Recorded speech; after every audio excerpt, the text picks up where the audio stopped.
男友失忆时却被闺蜜暗中偷走，她还谎称自己是她挚爱。在我以为男友离世痛彻心扉的日子里，闺蜜却与男友过得比真情侣还甜蜜。直到3年后，周庭瑜恢复记忆，她怒不可遏，当即就想奔回我身边，可温之雅竟以死相逼，哭着哀求周庭瑜再陪她最后30天。男人又怨又恨，最终还是心软应允了。可他不知道我已经等不起1个月了。2年来，我因思念郁结于心，染上绝症，最多只剩1个月光阴。这段时间里，我看着他们牵手忍了，看着他们拥抱亲吻也忍了，却没料到最后还要亲眼目睹他们的婚礼。砰的一声巨响，我失神间碰倒了门边的花瓶，碎裂声惊动了宴会上所有人。周庭瑜猛地抬头，目光触及我的瞬间脸色骤变，我转身就跑，痛感从心脏蔓延开来，身后急促的脚步声不断逼近。金金，站住！周庭瑜追上来攥住我的手腕，不是你想的那样，这婚礼是我失忆时定下的，我只是在兑现承诺，兑现承诺。我笑了，眼泪却在滑落。周庭瑜，你刚才对他说的我爱你，也是承诺吗？男人瞬间僵住，这时穿着婚纱的温之雅追了出来，她红着眼眶抓住我的手，金金，是我的错，是我控制不住喜欢庭瑜才隐瞒了实情，我知道对不住你，求你再包容我最后1个月好不好？我猛地甩开他，不用包容，我彻底成全你们。温之雅被我甩得踉跄，整个人向后倒去，可就在这时，一辆失控的汽车砰地撞上了她。之雅，周庭瑜嘶吼着，疯了似的冲过去抱起满身是血的闺蜜。我站在原地，看着她颤抖的手，看着她抱着温之雅冲向马路对面拦车的模样，那是我熟悉的慌乱。上一次见她这样，还是5年前我出车祸时，她抱着我一遍遍颤抖着说：“金金，别睡，求你别睡。”我从没想过有一天会看见她为另一个女人急成这样。医院里，周庭瑜焦急地守在手术室外，手上还沾着温之雅的血。医生急匆匆跑出来喊道：“病人大出血，又是 Rh 阴性血，血库已经紧缺。”周庭瑜猛地抬头，目光死死锁定我。金金，你和之雅血型一样，对不对？我对上他急切的眼神，只觉喉咙发紧，我没法献血。我知道你恨他。男人的声音又急又冷。我也恨他，恨他用谎言拆散我们，但不管怎样，他救过我的命。而且刚才若不是你推他，他也不会出事。金金，算我求你，救救他好不好？我怔怔地看着他，寒意从脚底直窜头顶。从前的周庭瑜，宁愿自己受伤，也不会让我受半分委屈，可现在却为了另一个女人逼我献血。周庭瑜，我得了癌。金金，之雅快不行了，现在不是耍脾气的时候。男人根本不听我说完，用力拽住我就往抽血室走。我踉跄着被他拖了进去，针头刺入血管的瞬间，我眼前一黑，猛地吐出一口血。献血者情况异常，需要马上检查。护士慌张地立即拔掉针头。周庭瑜眉头紧锁地走过来，我仰头看他，嘴角还挂着血丝，恍惚间以为他终于要关心我了，却不想他只是伸手擦掉我嘴角的血迹，冷冷开口：“金金，不过献点血而已，你什么时候准备的假血包？”之雅现在危在旦夕，算我求你，别闹了好不好？我悲痛欲绝。这个曾因为我手指划破到小口子就紧张到半夜带我去医院的男人，现在看见我吐血，竟以为我在演戏。护士犹豫地看向周庭瑜，这位病人真的继续抽。他打断护士，声音冰冷：“1000毫升，1毫升都不能少。”针头再次扎进血管时，我已经感觉不到疼了，我的血不断流入血袋，就像我们7年的感情正被一点点抽干。袋子装满后，我模糊看见周庭瑜拿着血袋冲向手术室。我用尽最后力气站起来，踉跄走到玻璃窗前，透过玻璃，我看见周庭瑜紧紧握着温之雅的手，一遍遍恳求：“之雅，别有事，求你。”他甚至低头虔诚地亲吻她的手背。我笑了，眼泪却不停滚落，心脏跟着阵阵抽痛。我突然想起18岁那年，周庭瑜在漫天星空下对我起誓：“金金，这辈子我只爱你一人。”原来他的一辈子只有7年。我颤抖着掏出手机，拨通那个早就存好的号码：“请问是荷兰的安乐嘎机构吗？麻烦帮我申请安乐嘎。”说着，又一口血涌了出来，手机屏幕溅满血点，像极了那年他为我燃放的漫天烟花。周庭瑜啊，周庭瑜，从前总盼着能和你白头偕老，可谁能想到，最后的结局竟是生死不复相见。电话那头传来工作人员的声音：“我们只受理绝症患者的申请。”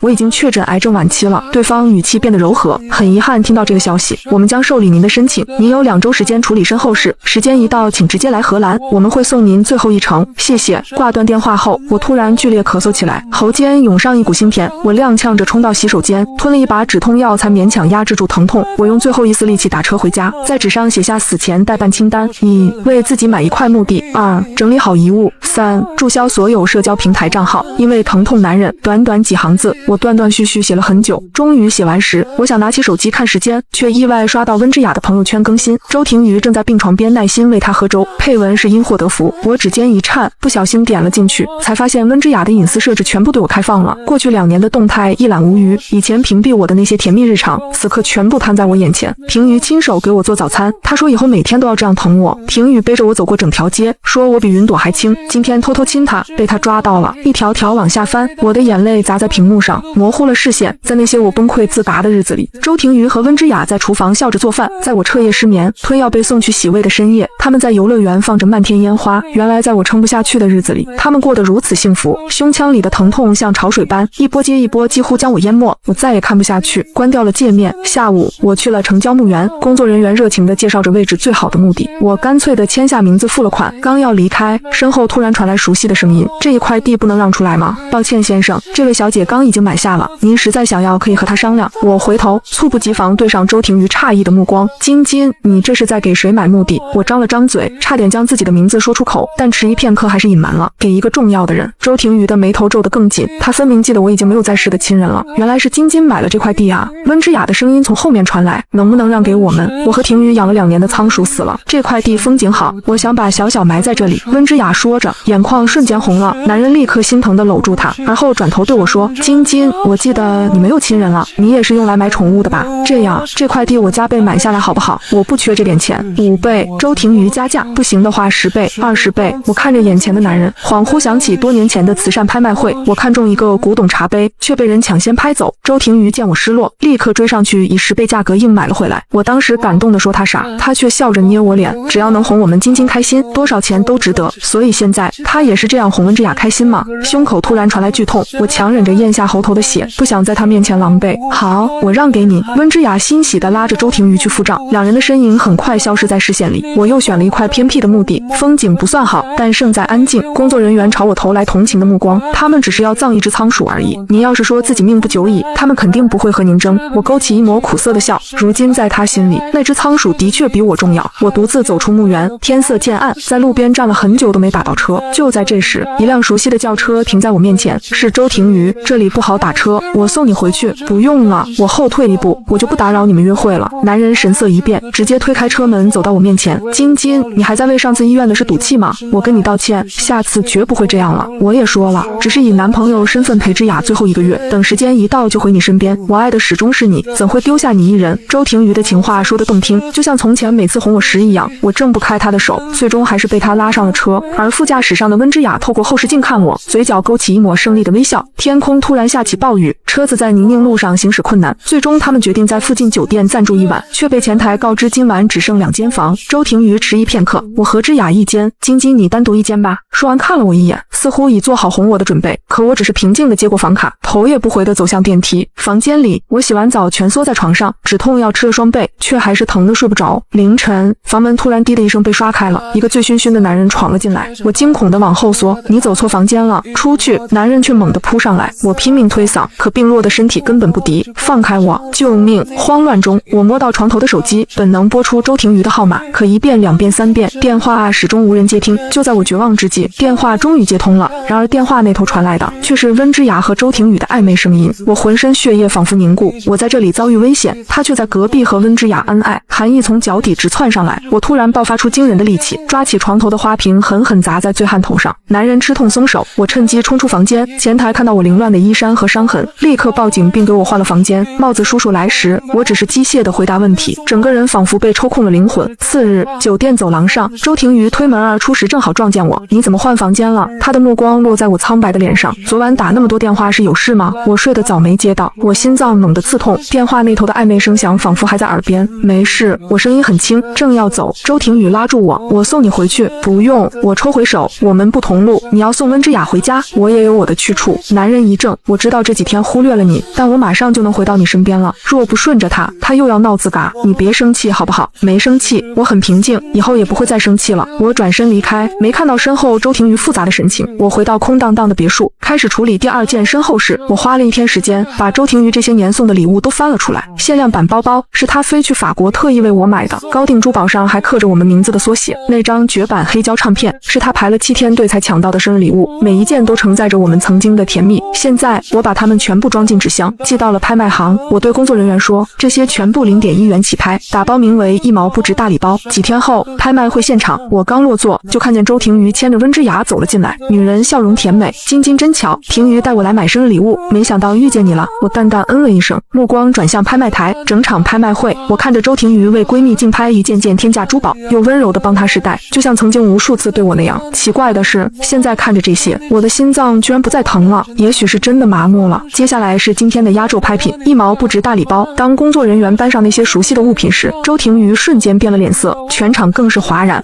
疯了吧，0.1元起拍，这里面的东西随便一件都价值不菲。竞拍声此起彼伏，我看着屏幕上不断跳动的数字，平静地起身离开，却没注意到我转身的瞬间，周婷瑜突然举牌，用点天灯的方式拍下了全部。晶晶刚走出拍卖行，男人就追上来拦住我，你什么意思？那些都是我送你的，为什么要低价抛售？你送我了就是我的，我想怎么处理都行，回去吧，跟我拉拉扯扯，你女朋友看到会恼火。周婷瑜却以为我还在闹脾气，我说过只要再陪她1个月就回你身边，我爱的只有你，别任性了好不好？是吗？我突然笑了，你爱的真的只有我吗？周婷瑜神色微变，刚要开口，着火了，快跑啊！拍卖行内传来尖叫，周婷瑜想起温之雅还在里面，霎时脸色大变，立刻甩开我冲了回去，我被甩得踉跄倒地，还没爬起来就被慌乱逃窜的人群推搡踩踏，一口鲜血喷出，我眼前一黑，彻底失去意识。最后一刻，我恍惚看见周婷瑜抱着闺蜜冲出火场，连个眼神都没分给我这边。我在医院醒来时，病房里空无一人，走廊上传来护士们的窃窃私语。听说那位周先生抱着温小姐冲进来时，手都在抖，明明只是脚踝被踩红，却非要住 VIP 病房，真是同人不同命。隔壁病房那位肋骨都断了2根，却连个探望的人都没有。我缓缓闭上眼，泪水无声滑落。住院的1周里，我独自换药，独自吃饭，独自望着天花板发呆，直到出院那天，我在医院门口撞见了周婷瑜。男人惊讶地看着我，你怎么在医院？我的目光落在他手里的纸袋上，是城北最有名的点心，排队至少3小时。从前最讨厌排队的他，居然为温之雅买了。我面无表情。那天你推开我去找温之雅，我被人群踩进医院了。周婷瑜脸色骤变，对不起晶晶，我不知道你伤到哪里了，还疼吗？最疼的时候已经过去了，对不起。周婷瑜眼底满是愧疚，我补偿你好不好？你想要什么？想吃什么？我都为你做。我刚要拒绝，却突然想起自己还没拍遗照，一个报复性的念头浮上心头，我要让他亲手拍下我的遗照。于是我带周婷瑜去了商场，买了一条全白的连衣裙，又去了郊区的向日葵花海。你给我拍张照片。我把手机递给周婷瑜，男人疑惑着为我拍了几张。我看着照片中苍白的自己，轻声道，可以了，你回去陪温之雅吧。周婷瑜错愕，就这样，你原谅我了？你已经为我拍下了人生中最重要的一张照片了。我笑了笑，最重要的遗照啊。周婷瑜总觉得我不对劲，晶晶，你是不是有什么事瞒着我？我刚要开口，偏偏这时他的手机响了，是温之雅。挂断电话后，男人匆匆告别，晶晶，之雅，等我回去切蛋糕，我明天再来看你。我看着他的背影，默默回了家。接下来的日子，我通过温之雅的朋友圈看着他们一条条新的甜蜜动态，而我在疼痛中醒来，又在吐血中睡去。直到一天，周婷瑜突然来访，晶晶，之雅今天的生日宴，希望你能来。他已经知道错了，一直想和你冰释前嫌，你们曾经是最好的闺蜜，你就满足他这个心愿吧。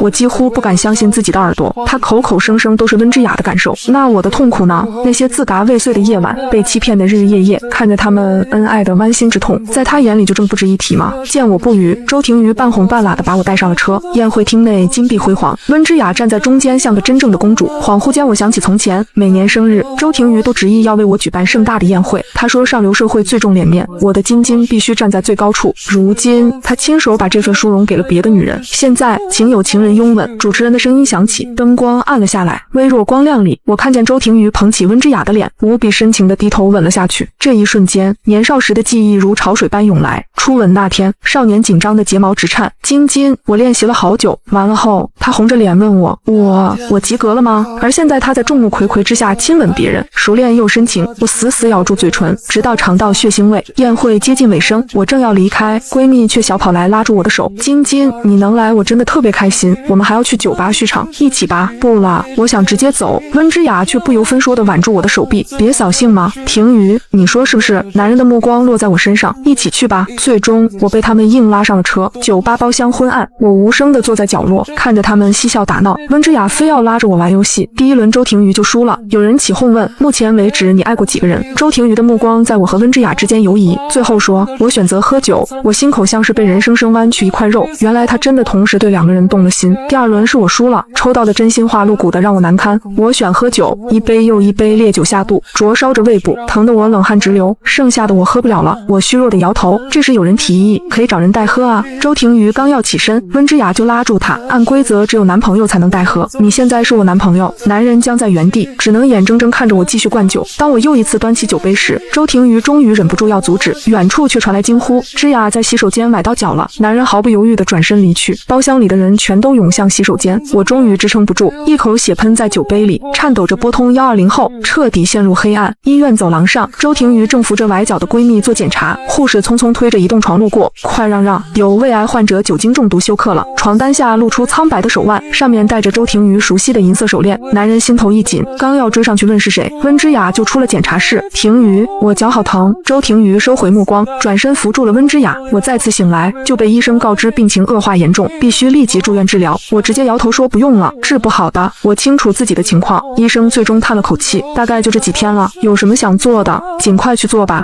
我平静地办理了出院手续。回到家，我坐在床边，一张张删除手机里和周庭瑜的合照，18岁的拥抱，20岁的烟花，22岁的求婚，社交账号也一个个注销，就像把我们的回忆一点点抹去。敲门声突然响起，周庭瑜站在门外，你电话怎么打不通，消息也发不过去。我注销了所有账号。为什么？周庭瑜脸上写满震惊。我没有解释，只淡淡地问，有事吗？明天就到我和之雅约定的1月之期了。他的声音温柔下来，如同从前哄我时那样，我该回到你身边了。但是之雅生日时许愿，想让我再陪她3天，我答应了，所以我明天飞荷兰的航班。你不是一直想去看莱茵河吗？我送你去，3天后来接你好不好？我突兀地笑了，命运真是讽刺。我要去荷兰安乐达，送我走上这条路的竟是他。好，周庭瑜没想到我答应的这么干脆，异样感再次涌上心头，但他强压下了不安。那明天我来接你。这晚我一夜未眠。次日一早，周庭瑜穿着笔挺的机长制服，准时出现在门口。走吧，他想接过我的行李，却在碰到我手指的瞬间猛地一缩。怎么这么冰？我没有回答，只是沉默地跟着他上车。机舱里，熟悉的声音通过广播传来：女士们、先生们，我是本次航班机长周庭瑜，祝各位在荷兰度过美好时光。曾经让我心动的声音，此刻听起来却如此遥远。10个小时的航程，我始终望着窗外的云海层叠的白云，像极了年少时他带我去看的樱花花海。到了，下飞机时，周庭瑜替我捋了捋头发。3天后我来接你，等我。周庭瑜，我突然叫了他的全名，我等不到你了。他愣住，什么？没什么。我扬起微笑，你一路顺风。望着周庭瑜匆匆离去的背影，我转身走向预约机构派来的专车，工作人员递来一份文件。白小姐，这是最后一次确认，你有没有遗言要留下？3天后会有人来接我，请帮我告诉他，如果能重来，18岁那年，我不会在烟花下答应周庭瑜的告白。在针剂推入静脉时，我仿佛看见那个18岁的少年红着眼朝我伸手，别原谅他。与此同时，国内的度假山庄，周庭瑜突然惊醒，额头上布满冷汗。梦中的场景让他惊魂未定。梦中，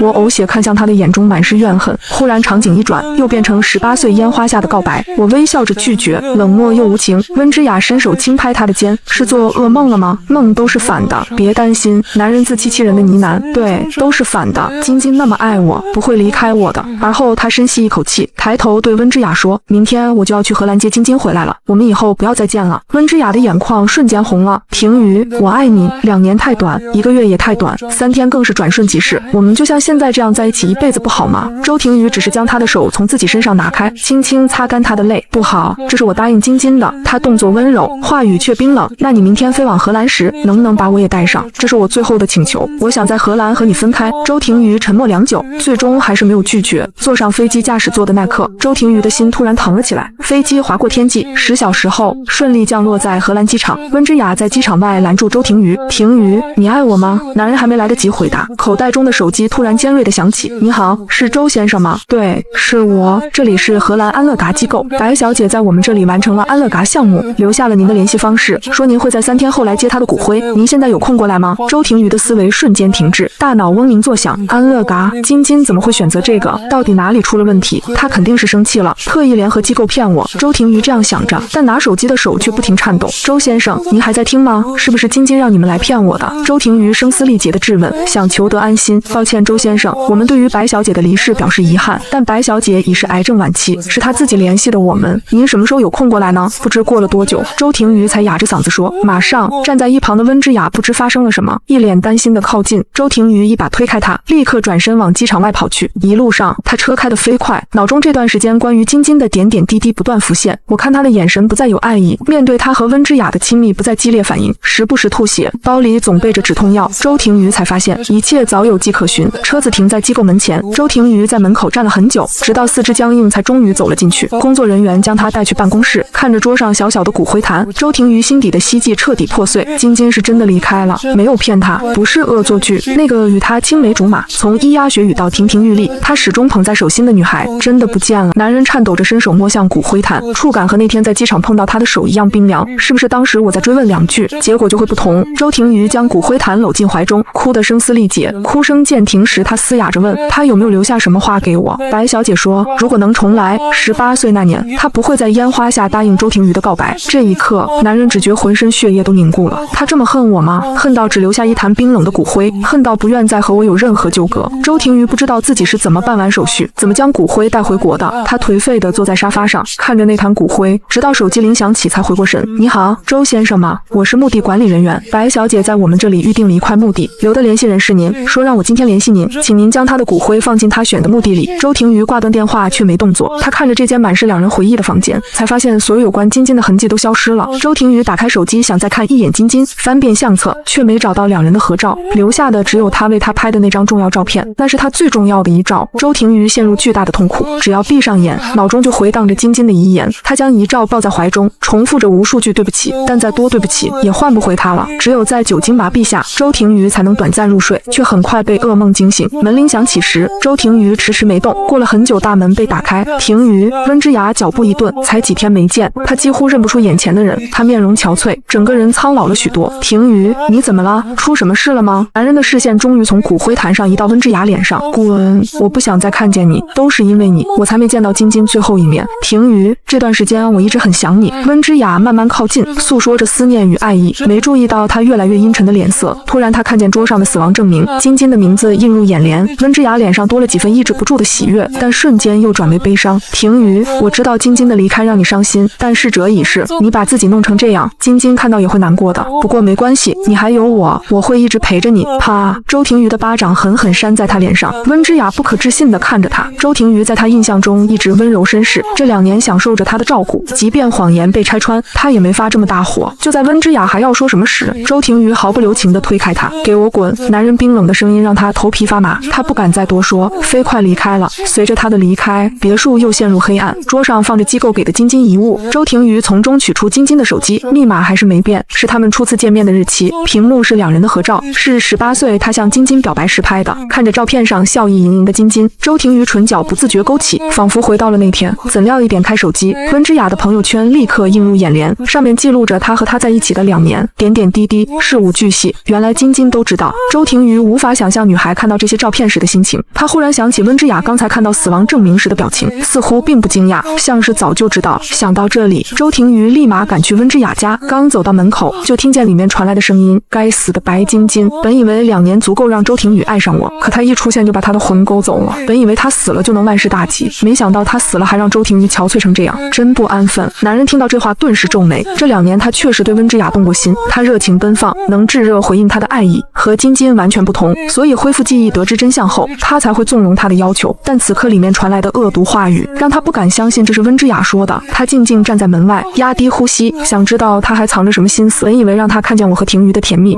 他就会主动离开，没想到他这么死缠烂打。周庭瑜再也听不下去，猛地推开门，死死盯着温之雅。他走到他面前，俯视着他慌张的神情，声音咬牙切齿：“温之雅，你早就知道晶晶得癌症了，是不是？”温之雅慌张不已：“庭瑜，你听我解释。”周庭瑜一把掐住他的脖子，到现在还想狡辩，他的手越收越紧。温之雅开始眼冒金星，好在周庭瑜最终松了手，还不等他呼吸新鲜空气，头发又被用力一拽。“我再问你一遍，你是不是早知道他得癌症了？”阴寒的声音让温之雅浑身颤抖，她不敢再隐瞒，满脸泪水：“我早就知道了。”这2年里，她一边把周庭瑜藏在身边，一边装作心疼的样子安慰晶晶。晶晶的每次自嘎，都是她在背后推波助澜。她本以为只要藏好周庭瑜，等晶晶死后，她就会彻底属于自己。没想到晶晶竟然发现了。周庭瑜的双眼更红了，咬牙追问：“那其他事呢？”温之雅哭着将一切和盘托出，每说一句，周庭瑜的心就沉1分。“庭瑜，我做这一切都是为了你啊，我太爱你了，从第一次见到你就喜欢上你，所以才费尽心思成为晶晶的闺蜜，想让你多看我一眼，可你却满心满眼都是他。这2年我觉得无比甜蜜，曾经触不可及的人，每天都在我身边。庭瑜，难道这2年你真的不幸福吗？你不是说过爱我我吗？晶晶已经死了，我们就这样在一起不好吗？温之雅本以为这番剖白能让他动摇，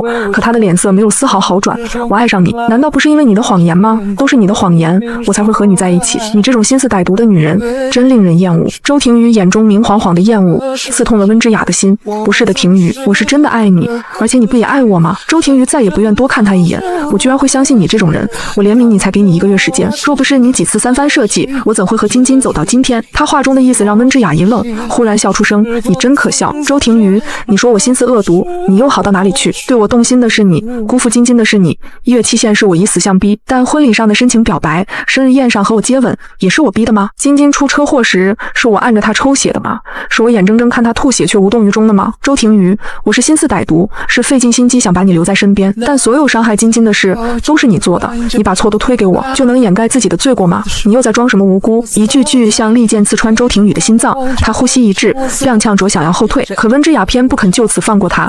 周庭瑜，真正懦弱、自私、虚伪的人是你。他话音刚落，周庭瑜脑中最后一根紧绷的弦彻底断裂，他猛地掐住他的脖颈，胸膛剧烈起伏。不是的，都是你，全是因为你。温之雅的嗓音渐渐破碎，却仍在做最后的抵抗。周庭宇，是你的问题，就算你嘎了我，也改变不了你才是伤他最深的人的事实。周庭瑜在最后一刻松了手，任凭温之雅重重摔在地上。我会让你赎罪的。周庭瑜将已然昏迷的温之雅带了回去，等温之雅悠悠转醒，只觉脑袋像被针扎般疼，剧痛让他倒吸一口冷气，身体却根本动弹不得。他的手脚都被绑住了，四周是一片冰冷的白，寒气刺进肌肤，他冻得瑟瑟发抖。你当初骗我的时候，说我们在瑞士的雪山上一见钟情。周庭瑜将我的骨灰罐，还有一照摆在温之雅面前，那你就在这儿向晶晶赎罪。温之雅被迫摆出跪拜的姿势，正对着我。接下来的几天，周庭瑜用各种方式不停折磨温之雅，桩桩件件都是我曾经尝试自嘎的手段。折磨结束后，温之雅以为他会放自己走，却被带到他们上次住过的酒店，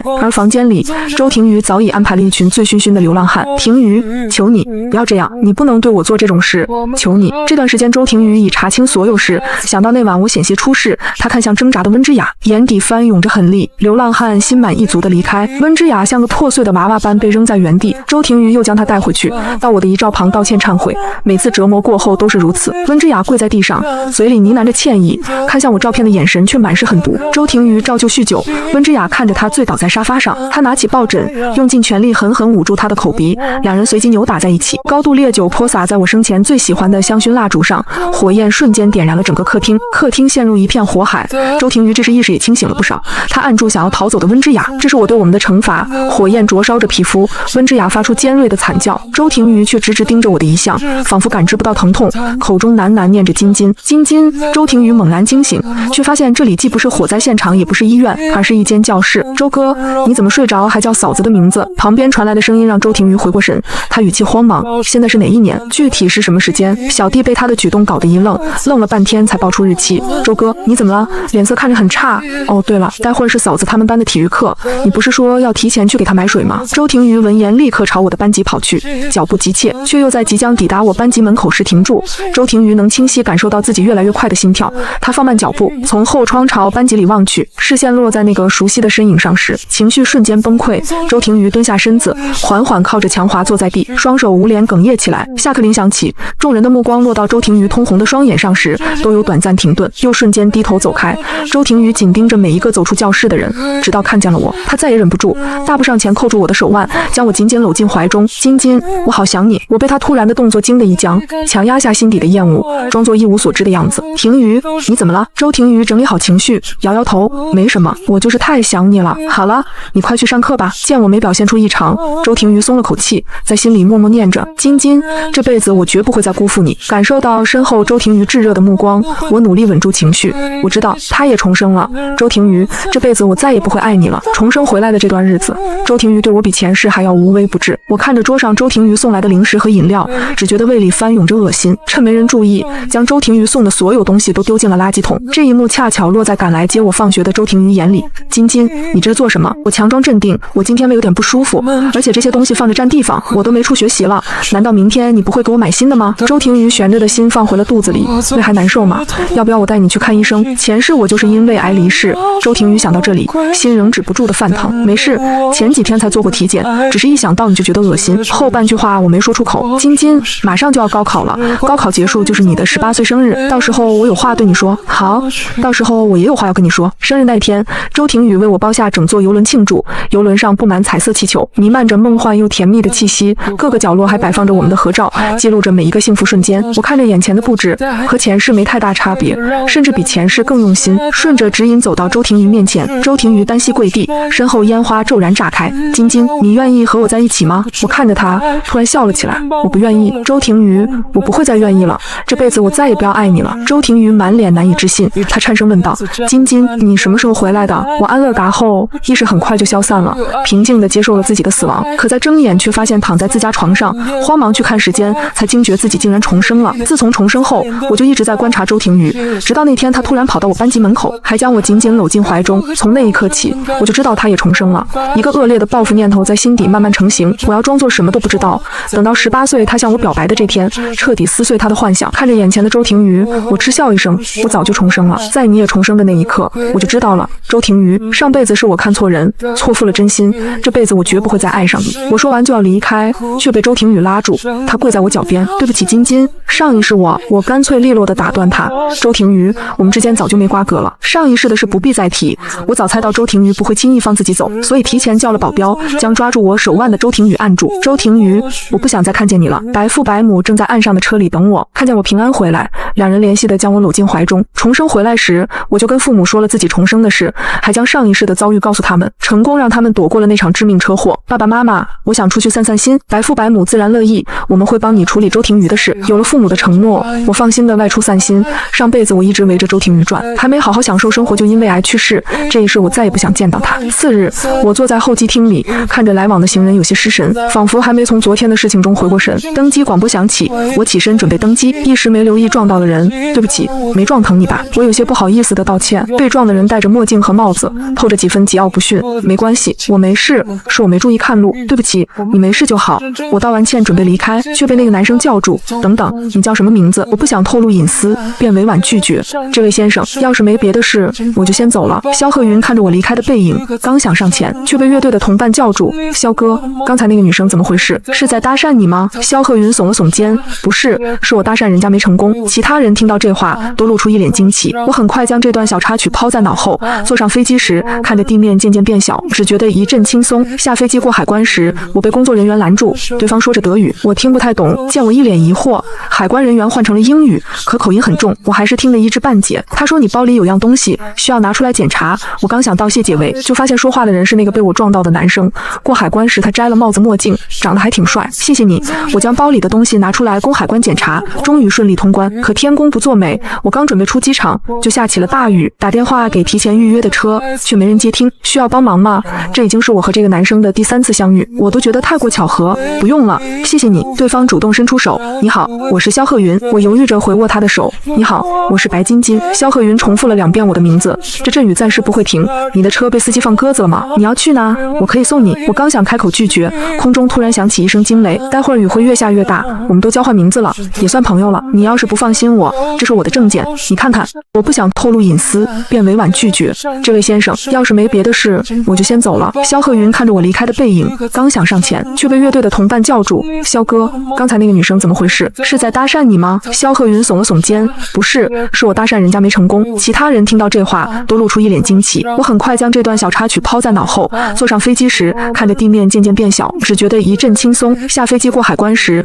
我被工作人员拦住，对方说着德语，我听不太懂。见我一脸疑惑，海关人员换成了英语，可口音很重，我还是听得一知半解。他说你包里有样东西，需要拿出来检查。我刚想道谢解围，就发现说话的人是那个被我撞到的男生。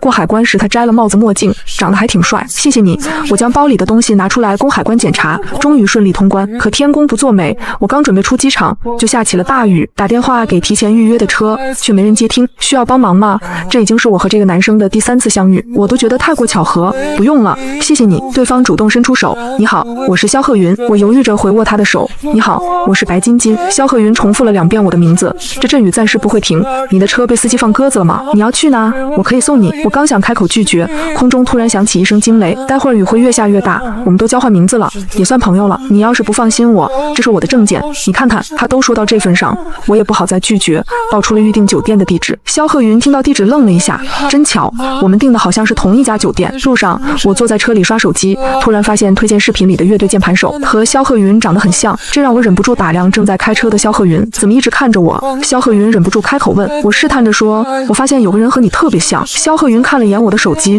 那确实是我，我是来这儿演出的，你可以来看我的表演。你是来旅游的吗？我点了点头，又看向视频里惊人的播放量和主页的粉丝数，有些不敢相信，这真的是你？听到我的疑问，肖鹤云直接停下车，将脸凑到我面前，当然是我，是不是比视频里还帅？我无奈地点点头，得到肯定的肖鹤云才继续开车。我看着视频里肖鹤云桀骜的模样，再想到刚才他傲娇问我是不是更帅的样子，突然觉得他还有点反差萌。经过这段插曲，两人也算熟悉了些，但我看着肖鹤云总觉得有些眼熟，可仔细在脑海里搜寻，却始终想不起在哪见过。好巧，这好像是我们第5次遇到了吧？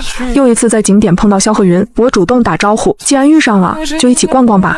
面对肖鹤云的主动邀请，我没有拒绝。你的演出结束了吗？我随口问道。马上就要回国了。我看着他突然问，你以前见过我吗？18岁的我或许不会觉得这么多次巧遇是偶然，但25岁的我不相信这是巧合。肖鹤云沉默片刻才开口，其实我们是同一个高中的，前年元旦晚会我们有过合作，不过我已经毕业2年，你可能不记得我了。我努力回忆那场合唱，你是那个弹钢琴的。肖鹤云点了点头。第1次排练时，他就被台前领唱的我吸引，后来每次排练，他都会透过人群搜寻我的身影，一见钟情或许有些轻浮，但那确实是他心动的开始。日光洒在肖鹤云手中的戒指上，戒指反射的光吸引了我的注意。我虽然对肖鹤云没太多印象，却觉得他手上这枚戒指格外熟悉。上辈子得知周庭瑜的死讯后，我心如死灰，多次寻死。有一次就是从桥上跳了下去，砸进水面的瞬间，我好像听见有人在叫我的名字。被人救上来时，我迷糊间只看到了那人手上的戒指。这段记忆被唤醒后，之前忽略的很多细节都串联了起来。我在心里默念着肖鹤云的名字，鹤云 HY。那2年里，我经常收到落款是这个名字的花束或小礼物，上面还写着些安慰的话。那时我沉浸在悲伤里，从没去查过是谁送的。想到这些，我忍不住问，这枚戒指你一直戴着吗？肖鹤云不懂我为什么这么问，却还是如实回答，是的。回想起前世的种种，我有些伤感，察觉到我的失落。肖鹤云有些慌，是我的行为让你不开心了吗？肖鹤云知道我和周庭瑜的过往，所以一直将这份感情藏在心底。上次在机场遇见他，觉得是上天给的机会，所以在每个景点设计与我偶遇，哪怕只是同行一段路，或是简单说几句话，他都觉得很开心。我摇摇头，很感谢你，无论上一世还是这一世，我都想说声谢谢。还有，我和周庭瑜已经没关系了，这次出国也是为了散心。说完这话，我朝他笑着摆摆手，我要回去了。肖鹤云却愣在原地，这句话是他想的那个意思吗？一想到这种可能，他脸上的笑容几乎抑制不住。我坐上了第2天的航班回国，回到白家时，却在门口看到了跪着的周庭瑜。好些日子没见，我几乎认不出他。晶晶，周庭瑜一看见我就想上前说话，还没起身就一个踉跄摔倒在地。我看着他这副模样，心里却毫无波澜。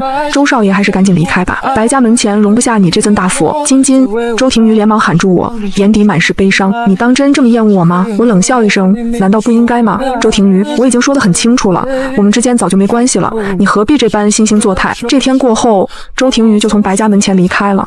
我以为他想通了，也没再多问。直到某天和肖鹤云一起吃完饭回来，我下车时，突然被旁边窜出的人影攥住手腕，我惊呼一声，听到声音的肖鹤云立刻从另一边下车。我看清抓着自己手腕的人，周庭瑜，你要干什么？我想挣脱，却被他攥得更紧。晶晶，对不起，上一世是我错了，我已经教训过温之雅了，我们就当什么都没发生好不好？他絮絮叨叨说着对温之雅的折磨，妄图让我看到他的悔过之心。我不知道他在发什么疯。肖鹤云快步赶来，将我拉到身后，看向周庭瑜的眼神满是警惕。你是谁？看到我从肖鹤云车上下来，又被他护在身后。周庭瑜面色阴沉，我见气氛不对，看着两人说，我们进去谈吧。周庭瑜想伸手碰我，却被我躲开。他知道自己伤透了我的心，可看到我这般冷漠疏离，心里还是阵阵刺痛。晶晶，我真的知道错了，之前温之雅做的那些事我都查清了，也让人教训了他，是我被他蒙骗才忽视你，做了很多伤害你的事，但我们青梅竹马这么多年的情分，我心里还是爱你的。你看到的那些场景都是温之雅设计好让你看的，不是我的本意。周庭瑜极力想把每件事解释清楚，可站在他对面的我，脸上没有丝毫波动。我和你已经没有任何关系了，你喜欢谁不喜欢谁都与我无关，前世的事已经发生，难道你的2句道歉就能抵消我受过的伤害吗？周庭瑜慌张地摇头，不是的，金金，我知道我以前做错了很多事，但我真的悔过了。重生回来后，我拼命想补偿你，想改变一切，这辈子我一定会对你好，绝不会再重蹈覆辙。金金，我根本没办法忘记你，一闭上眼全是我们的过去，你的一颦一笑都刻在我脑子里，我忘不掉，也舍不得你。我还是第一次见到这样的周庭瑜，他面色苍白，语无伦次，甚至带上了哀求的脆弱。客厅里瞬间安静下来，沉默在2人之间蔓延。周庭瑜紧张地抿着唇，只觉得心跳快得要冲出胸膛。过了许久，我突然笑了，接下来的话毫不留情地击碎了周庭瑜的希望。周庭瑜，我已经死过1次了，那2年里，我精神崩溃到极点，可在我痛苦的活不下去的每个夜晚，你和温之雅却过得那么幸福甜蜜。你一句轻飘飘的后悔，我受的那些苦算什么？我为什么会得癌症，都是因为你，因为那些深夜里我思你成疾。可你认真听过我说的话吗？你发现过我的病情吗？一件件往事像重锤般将周庭瑜堵得哑口无言，辩解的话再也说不出口。对不起，金金，我不知道，我真的是被温之雅蒙蔽了。我看向他的眼神里满是失望。周庭瑜，你口口声声说悔过，可到现在都不知道自己错在哪。温之雅固然可恶，但你也并不无辜。你和温之雅亲密的场面是他设计的没错，可那些画面是假的吗？你到底爱不爱他？你自己最清楚，何必用这种谎言骗我？青梅竹马这么多年的情分，是你亲手毁掉的，也是你亲手害死了我。我也想忘记那些痛苦的回忆，可每一处伤痛都在提醒我不能忘。在我没注意的角落，萧鹤云看向我的眼里满是心疼。虽然不知道重生前世这些事到底是什么，但我这么好，失去我是周庭瑜的损失，往后他会对我更好。用新的回忆抹去上一段感情留下的伤痛。我还要再说什么？周庭瑜却已经听不下去了，千言万语到了嘴边，只剩一句对不起，真的对不起。我脸上露出疲惫，不想再和他纠缠。周庭瑜，你走吧，这场争吵已经耗尽了我太多精力，我不想再看见你。金金，你没事吧？直到萧鹤云开口，我才反应过来家里还有别人，我有些头疼，意识到刚才跟周庭瑜说的话有些不妥，却又不知道该怎么解释。金金，解释，我只是心疼你受了这么多苦。萧鹤云上前将我搂进怀中，没关系，这辈子有我。周庭瑜迈着沉重的脚步离开了白家，果然一切都回不去了。我考上了当地最好的大学，也是萧鹤云所在的学校。这1年里，萧鹤云一直在追求我，上一世他就对我情根深重，只是2人有缘无分。既然重活一世，我也安心享受和他相处的时光。这1年，白家的桌子上每天都有萧鹤云送来的新鲜花朵，我随口提过的小吃，或是多看了一眼的珠宝，隔天总会出现在我面前。今天又给我带什么好东西了？我渐渐开始期待每次和他见面时的惊喜。你打开看看。我掀开盒子，发现里面放着一卷磁带，这是你为我写的歌。萧鹤云笑着点头，是啊，虽然我乐队的歌很多人听过，但这些是我专门为你写的，是独一无二的礼物，属于我的专属乐曲缓缓响起。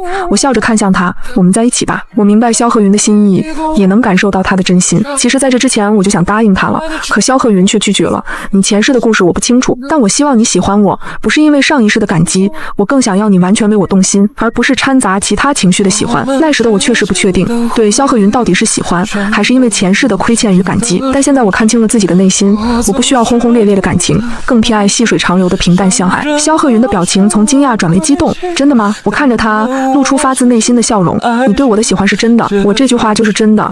风从耳边吹过，吹动着胸腔里跳动的心。萧鹤云喜欢了很久的女孩，终于要和他在一起了。我们在一起后没多久，周庭瑜找了过来。时间真的能冲淡很多东西。现在我看到周庭瑜，已经像看陌生人一样，没有爱，也没有恨。周庭瑜整个人像是老了10岁。金金，对不起，我们以后能做朋友吗？周庭瑜，我们之间最好的结局就是再也不见。我现在过得很好，但我依然没办法替上辈子的自己原谅你。就在我准备和萧鹤云离开时，一辆车突然朝我直直撞来，驾驶座上是面目狰狞的温之雅。去嘎巴白金金，都是因为你，全是因为你，小心！萧鹤云和周庭瑜同时大喊。萧鹤云猛地将我往旁边一拽，可车子速度太快，两人还是被撞到。我被他紧紧护在怀里，在地上滚了2圈才停下。我连忙去看萧鹤云的情况，却发现他已经昏迷过去。另一边，温之雅的车撞到护栏上卡住了，他竟然拿刀朝我冲了过来。金金，上辈子我惨死，这辈子又被周庭瑜折磨，凭什么你能过得这么好？温之雅也在那场火灾中重生了，死前被周庭瑜折磨得太痛苦，重生后他本能地远离我们，装作什么都不知道。可周庭瑜被我拒绝后，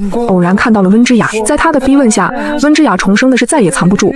周庭瑜将所有怒火都发发泄在他身上。温之雅被折磨得不成人形，今天她终于逃了出来，一路跟着周庭瑜找到了我。看到我幸福的模样，温之雅压抑的怒火彻底爆发。凭什么她要受两世折磨，我却能过得这么好？就算离开周庭瑜，身边也有优秀的男人。就在刀即将刺到我时，周庭瑜冲过来替我挡下，还忍着剧痛将温之雅制服。随即他呕出一口鲜血，昏了过去。我也被眼前惨烈的景象吓昏了。不要！我从病床上惊坐而起，缓了好一会儿才回过神，急忙问进来的护士，跟我一起送来的2个男人怎么样了？一想到肖鹤云躺在地上失去意识的样子，我就止不住心慌。肖先生伤势不重，在隔壁病房休养，周先生情况很危急，还在抢救中。听到肖鹤云没事，我松了一大口气。可那刀刺穿了周庭瑜的心脏，即便医生拼尽全力，他的情况依旧不容乐观。我去看了他最后一眼，此时的周庭瑜已经奄奄一息，看到我进来才勉强睁开眼。晶晶，对不起。他眼角滑下最后一滴泪。旁边的心电监护仪突然发出尖锐的警报声，周庭瑜去世了，温之雅被判了嘎刑，所有的前尘恩怨都彻底了结。肖鹤云的伤恢复得很快，我们的感情也在这段时间愈发深厚。第2年春天，我们订婚了，整座游轮都用我最爱的茉莉和白玫瑰装点着。我看向肖鹤云，就见他单膝跪地，打开了戒指盒。晶晶，你愿意嫁给我吗？这句话肖鹤云在心里练了无数遍，可真对着我说出口时，声音还是在发颤。看着肖鹤云眼里闪烁的泪光，我走上前抱住他，我愿意。晶晶，这个场景我幻想过无数次，现在你终于真的是我的了。我也红了眼眶，低头吻上他的唇角。肖鹤云，我爱你。肖鹤云回吻着我的眉眼，我也爱你，遇见你是我这辈子最大的幸运。海风将肖鹤云亲手谱写的专属乐章吹向远方，我们眼中都盛满了浓浓的爱意。